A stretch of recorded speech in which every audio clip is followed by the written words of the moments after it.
မိတ်ဆွေတင်ဘွားမှာတင်ကြုံတွေ့နေရတဲ့အရာတွေပေါ်မှာတင်ရဲ့ရလက်တွေကိုတင်အပြောင်းလဲဖြစ်ချင်တယ်တင်ပြောင်းလဲတဲ့ထူးခြားတဲ့ရလက်တွေကိုတင်ရချင်တယ်ဆိုလို့ရှိရင်နော်ဒီနေ့မှာကျွန်တော်လှုပ်ဝက်ချက်တစ်ခုကိုပြောပြမယ်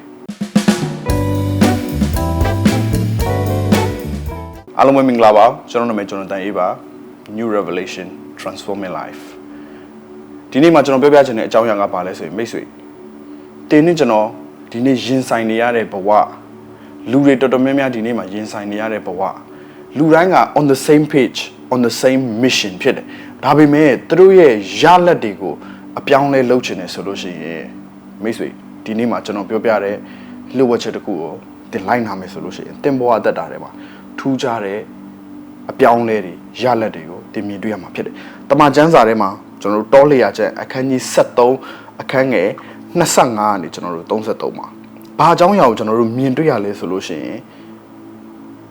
ဖျားခင်ကဣသရေလလူတွေကိုဘာလုပ်ပေးလဲဆိုလို့ရှိရင်သူတို့ကိုခါနန်ပြည်ဝင်စားဖို့ရန်အတွက်အခွင့်အရေးကိုဘုရားသခင်ကသူတို့ကိုပြင်ဆင်ပေးတယ်ဒါပေမဲ့အဲ့ဒီခါနန်ပြည်ကို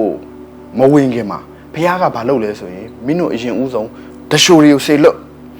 အဲ့ဒီတရှိုတွေကတွားပြီးလေ့လာဘုရားသခင်ကတောလျာကျမ်းခန်းကြီး73အခန်းငယ်1မှာစပြီးမောရှေကိုမှားတယ်အဲ့တော့မောရှေကစပြီးတော့မှ तू လူရွေးတယ် तू spine တွေကိုစပြီးစေလွတ်တော့မယ်ခါနန်ပြည်ကငါတို့ဝင်စားရမယ်ပြည်ဖြစ်တယ်ညီကောင်မတို့ကျွန်တော်ပြောပြချင်တယ်ဖျားသခင်ဒီတင်ဘဝအသက်တာထဲမှာ तू ဒီအစ်စ်သောအမှုရာတွေကို तू ပြင်ဆင်ထားတဲ့ဖျားသခင်အကောင်းဆုံးသောအရာတွေကိုတင်ဘဝကို तू ကပေးခြင်းနဲ့ဖျားသခင်ဖြစ်တယ်ဒါကြောင့်မို့ကျမ်းစာတစ်ချက်ကဒီလိုပြောတယ်ဖျားသခင်ကိုချစ်တော်သူတွေအတွက်ဖျားသခင်ပြင်ဆင်ထားတဲ့အရာကလူမျက်စိနဲ့မမြင်နားနဲ့တောင်မှမကြားဘူးသေးဘူးလို့ပြောထားတာဖြစ်တယ်ဒါဆိုရင်မိတ်ဆွေသင်ဟာဖျားသခင်ကိုချစ်တဲ့သူမှန်တယ်ဆိုလို့ရှိရင်ဖျားသခင်တင့်အတွက်အကောင်းဆုံးသောအရာတွေပြင်ဆင်ထားတယ်ဟာလေလုယာဖျားသခင်ကသူ့ရဲ့သူချစ်တဲ့ဣသရေလလူမျိုးတွေအတွက်လည်းသူဘာလုပ်လဲဆိုလို့ရှိရင်အကောင်းဆုံးသောခါနန်ပြည်ဆိုတဲ့နေရာကိုပြင်ဆင်ထားတယ်အဲ့ဒီခါနန်ပြည်ဟာဘလောက်တောင်ကောင်းလဲဆိုတာကိုသူတို့ကြားလည်းမကြားဘူးမြင်လည်းမမြင်ဘူးဒါကြောင့်ဖျားကသူပြဖို့ရန်အတွက်စပိုင်ကိုဆေလွတ်ခိုင်းတယ်မောရှေကိုမိတ်ဆွေကျွန်တော်ပြောပြချင်တယ်ဖျားခင်တင့်အတွက်အကောင်းဆုံးသောအရာတွေပြင်ဆင်ထားတယ်2025ခုနှစ်မှာသင်ဟာကြီးမားတဲ့အရာတွေကိုပိုင်ဆိုင်ရမယ့်သူဖြစ်တယ်ဟာလေလုယာဖျားခင်ဒီတင့်ဘဝမှာဘယ်တော့မှစိုးမဲ့အရာကိုမကြံစီဘူးအကောင်းဆုံးသောအရာကိုကြံစီတဲ့ဖျားခင်ဖြစ်တယ်ဆိုတာကိုသင်အကျွမ်းမဲ့ယုံကြည်ပါသလားမိတ်ဆွေသင်ယုံကြည်တယ်ဆိုရင်အဲ့ဒီနယ်ပယ်ကိုဒီနေ့ကနေစပြီးဖျားခင်ကသင်ကိုတရှိုးစပြီးစေလွတ်စေခြင်းတယ်စပြီးတော့မှအဲ့ဒီနယ်မြေကိုခြေလန်းလန်းစေခြင်းတယ်ဟာလေလုယာဟာလေလုယာ2025ခုနှစ်မှာဖခင်တင့်အတွက်မြေကိုပြင်ဆင်ထားတယ်ဆိုလို့ရှိရင်တင်ယုံကြည်တဲ့ဖခင်ကတင့်ကိုဒီနှစ်မှာပေးမယ်တင်ယုံကြည်စပြီးတင်လေးလာရတော့မယ့်အချိန်ဖြစ်တယ်ဖခင်ကအဲ့ဒီ technique အားဖြင့်ပဲဘာလုပ်လဲဆိုလို့ရှိရင်မောရှေနဲ့ဣသရေလလူမျိုးတွေကိုဖခင်ကမှာခဲ့တာဖြစ်တယ်ထို့အတူပဲမိတ်ဆွေအခန်းငယ်25ကနေပြီးတော့မှအခန်းငယ်ကျွန်တော်တို့33မှာဘာကိုမြင်ရလဲဆိုလို့ရှိရင်အရက်40လွန်ပြီးမှခါနန်ပြည်ကိုစူးစမ်းသောအမှုပြီး၍ပြန်လာကြ၏ဒီမှာကာလက်တို့အဖွဲ့တွေကတွားပြီးတော့မှခါနန်ပြည်ကိုလေ့လာတယ်ပြီးတဲ့အခါမှာသူတို့ပြန်လာတဲ့အခါမှာအခန်းငယ်26အောက်ပိုင်းမှာကျွန်တော်တို့ဘာကိုမြင်ရလဲဆိုရင်သူတို့ခါနန်ပြည်မှာမြင်တွေ့ခဲ့တဲ့အကြောင်းအရာတွေကိုစပြီးသူတို့ပြောပြတယ်ခါနန်ပြည်ကဘလောက်လှတယ်ခါနန်ပြည်ကဘလောက်ဖွံ့ဖြိုးတယ်ခါနန်ပြည်မှာကဘလို့နေကြတယ်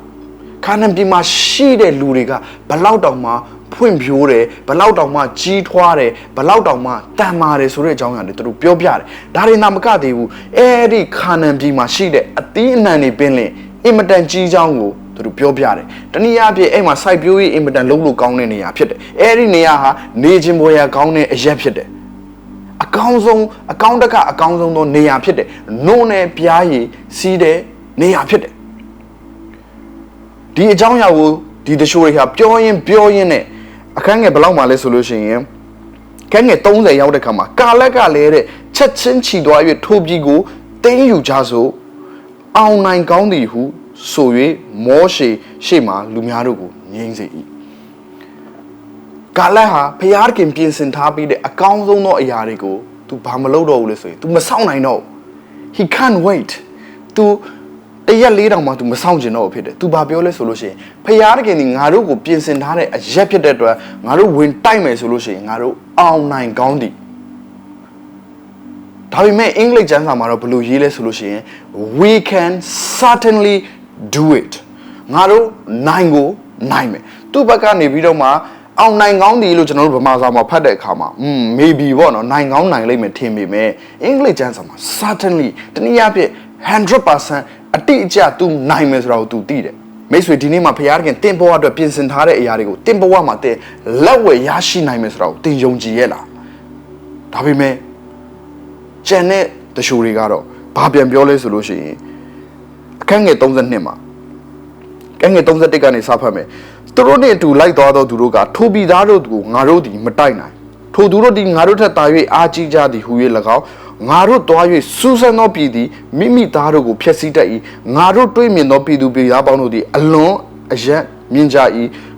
ကိုကြီးသောလူမျိုးနွယ်အာနကအမျိုးနွယ်ဖြစ်၍အလွန်ကြီးမားသောသူတို့ကိုလည်းမြင်ခဲ့ရပြီသူတို့ရှိမှငါတို့သည်ကိုယ်အထင်တိုင်းနှံကောင်ကဲ့သို့ဖြစ်ကြ၏သူတို့အထင်တိုင်းလည်းထို့သို့ဖြစ်ကြသည်ဟူ၍၎င်းမိမိစူးစမ်းသောပြည်ကိုဣသရေလလူမျိုးတို့အားမကောင်းသောသတင်းကိုကြားပြော၏ကာလကတော့ဘာထပြောလဲဆိုရင်ဖျားတခင်ငါတို့ကိုပြင်ဆင်ထားတဲ့အရာကိုငါတို့ဒီနေ့မှာသိမ့်ပိုက်မယ်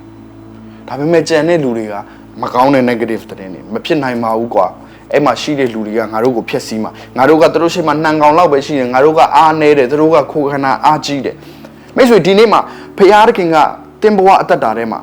တင်ဘဝမှာဖျားပြင်ဆင်ထားတဲ့ကောင်းကြီးမင်္ဂလာတိတ်ကြီးမားတယ်ဖျားတင်ဘဝမှာပြင်ဆင်ထားတဲ့အရာတွေကိုတင်သိမ့်ပိုက်ရယူခြင်းနဲ့ဆိုရင်မိတ်ဆွေတင်ဟာကလက်ကဲ့သို့ဖြစ်မှာဒါမှမဟုတ်ကြံတဲ့တရှိုတွေကဲ့သို့တင်ဖြစ်မှာလားတင်ဟာဒီခေတ်မှာကမဖြစ်နိုင်ဘူးတော့ပြဿနာတွေကဘလို့ရှိတယ်အခြေအနေတွေကဘလို့ရှိတယ်ခေတ်ကမကောင်းဘူးဟိုကဒီဟာကဒီလိုဖြစ်တယ်စသဖြင့်အကြောင်းပြချက်တွေကိုပဲတင်ပြောနေမှာလားဒါမှမဟုတ်ကလက်ကဲ့သို့